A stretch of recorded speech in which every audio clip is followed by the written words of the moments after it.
Global অনেক স্বনামধন্য বড় বড় এন্টারপ্রেনারদেরকে দেখছি যে তারা আসলে মানে নিউজ সারাদিন বা একটু পর পর বা খুব বেশি নিউজ দেখতে নিষেধ করে।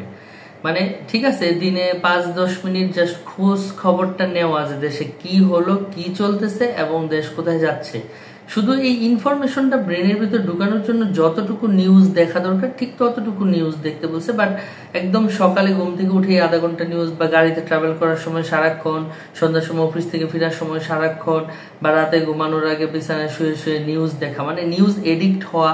বা নিউজের পিছনে অনেকে আছে না যে অনেক মানুষ আধা ঘন্টা করে 4 বার প্রায় 2 ঘন্টা সময় ব্যয় করে ফেলে। এই নিউজ খুব বেশি দেখার জন্য নিষেধ করছে এন্টারপ্রেনাররা, এবং রেগুলার অতিরিক্ত পরিমাণে নিউজ দেখা, সেটা ব্রেনের ভিতর ঢুকানো, মানুষের সাথে গসিপ করা এবং সেটার প্রতি অবসেসড হওয়া বা এডিক্টেড হওয়া, এটা এন্টারপ্রেনারশিপ পরিপন্থী। কারণটা কি? যারা হচ্ছে পলিটিক্যাল পার্সন বা একটা দেশ বা বিশ্বের আসলে নেতৃত্বে থাকে, এরা সবসময় মানুষকে মিডল ক্লাস বানায় রাখার চেষ্টা করে, এবং পলিটিক্যাল পার্সনের সবসময় মানুষকে ভয় দেখায় যে তুমি বাইরে গেলে হাইজ্যাক ছিনতাই হবে, সিকিউরিটি নাই, সুতরাং তারা সিকিউরিটি দেওয়ার চেষ্টা করবে। তো সে প্রমিস করবে যে আমি নির্বাচনে আসলে সিকিউরিটি দিব, সুতরাং সে মিডল ক্লাস ট্র্যাপের মধ্যে সবসময় ফেলে রাখার চেষ্টা করে। তো এই জন্য তারা মিডিয়াকে আসলে ইউজ করে। আপনি দেখেন যে হচ্ছে যেটা, আপনি যখন খবর দেখবেন প্রতিদিন আপনি 2টা ধর্ষণের খবর পাবেন, হ্যাঁ, তারপরে ছিনতাইয়ের খবর পাবেন 3-4টা, মার্ডার পাবেন 3-4টা, তারপরে যে দ্রব্যমূল্য বৃদ্ধি, ফাইন্যান্স কোলাপস করছে সেটা পাবেন, ডাকাতির নিউজ পাবেন, তারপরে রাজনৈতিক ঝগড়াঝাটির নিউজ দেখতে পারবেন, তারপরে রোড অ্যাক্সিডেন্টের কিছু নিউজ দেখতে পাবেন।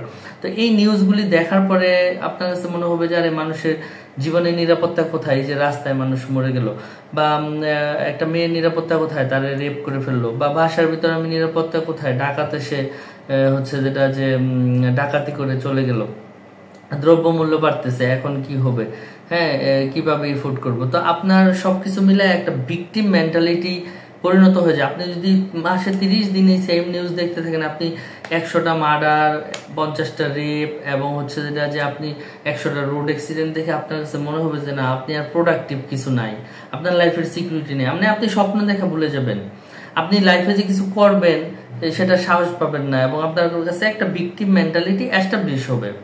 আসলে একজন এন্টারপ্রেনারের একটা ভিশন থাকে, গোল থাকে, এই নিউজের সাথে তার গোলের কোনো অ্যালাইনমেন্ট নাই, কোনো সম্পর্ক নাই।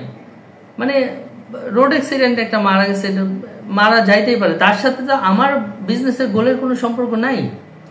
বা হচ্ছে যেটা এই যে প্রতিদিন মার্ডার হচ্ছে, ডাকাতি হচ্ছে, সেটার সাথে আমার গোলের সম্পর্ক নেই। আমার গোল হচ্ছে যেটা যে আমি 5টা কাস্টমার ক্রিয়েট করব এই বছর, আমার গোল হচ্ছে যেটা যে আমি আরো 5টা সোর্সিং দাঁড় করাবো, আমার গোল হচ্ছে যে হ্যাঁ ঠিক আছে, আমি একটা বাজেট ক্রিয়েট করে একটা ফুল টাইম ড্রাইভার নিব, বা আমি আবার একটা বাজেট ক্রিয়েট করে একটা এমপ্লয়ি হায়ার করব, একটা অফিস নিব, বা অমুক একটা কাস্টমার প্রোডাক্ট আমি R&D করে সেটাকে ডেভেলপ করব। তো এই গোলের সাথে কিন্তু এই জিনিসগুলি কোনো সম্পর্ক নাই। এন্টারপ্রেনারশিপে সর্বপ্রথম মানে ড্রিম বিগ, স্বপ্ন দেখতে হবে এবং সেটা সাহস করতে হবে যে না, সেই স্বপ্ন অ্যাচিভ করা সম্ভব, তারপর সেটা নিয়ে চেষ্টা করতে হবে, এবং চেষ্টা করে অবস্টাকলগুলি পার হয়ে প্রতিদিন অল্প অল্প করে সামনের দিকে আগা যেতে হবে। ঘুম থেকে উঠে একটা ফ্রেশ মাইন্ডে একটু মর্নিং ওয়াক করে একটা সুন্দর রুটিনে দিন শুরু করতে হবে, এবং ব্রেনটা থাকবে পজিটিভ চিন্তা ভাবনা, পজিটিভ, বুকে থাকবে সাহস, এবং সময়ের তালে তালে চেষ্টা করে যেতে হবে সবকিছু positive, positive mentality, positive thinking. তো এখন এত পরিমাণে নেগেটিভ নিউজ যদি কেউ কোনো একটা এন্টারপ্রেনার প্রতিদিন দেখতে থাকে,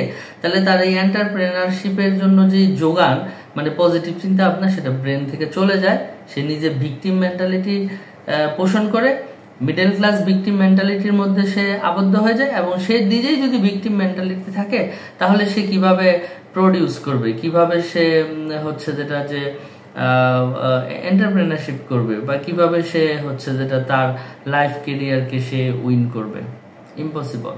সো এটা অনেক ডিপ একটা বিষয়। সো নিউজ এডিকশন থেকে যত দূরে থাকা যায়, এন্টারপ্রেনারশিপের রাস্তা আসলে তত সহজ হয়।